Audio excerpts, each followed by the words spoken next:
Healthcare professionals are working hard to get the COVID-19 pandemic under control, but they're already tackling a wave of other issues brought on by the pandemic. Doctors at Community Hospital in Monterey say they're now setting up resources to address a local rise in drug abuse, overdoses, and mental health needs, what they describe as an epidemic behind the pandemic. KION's Jocelyn Ortega has more on the impacts after speaking with a local hospital. Jocelyn.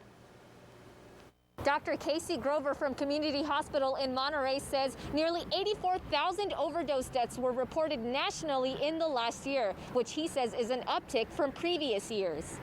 He says although the number of patients at CHOMP has gone down in the last year, the number of patients coming in for things like drug abuse, overdoses, and mental health has increased. Right now, he says he has seen about 8 to 16 or more drug-addicted patients per month. Substances like methamphetamine, opioids, fentanyl, and alcohol are the most commonly seen. But he points out that getting help has been difficult for many during the pandemic. Particularly with the people who have problems with mental health or drug addiction, that support's been gone. They can't go to their support groups.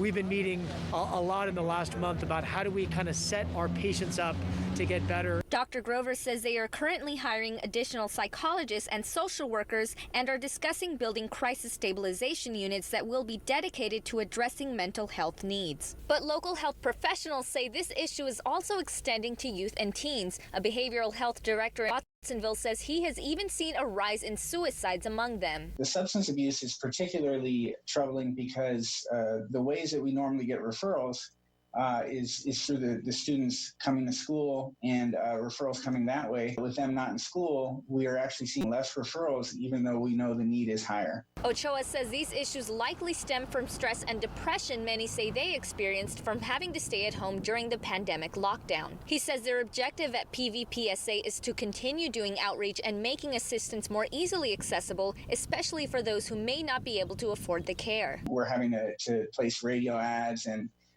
reach out to community organizations and seek referrals through ways that we normally never would. Ochoa says they help treat at least a few hundred individuals every month, but explains the number of those who need the help but are not getting it could be much greater. As far as enforcement goes, local police departments in Santa Cruz are receiving grants to help with drug enforcement and making sure that substances like tobacco are not easily accessible to youth. In Watsonville, Jocelyn Ortega, KION News Channel 546.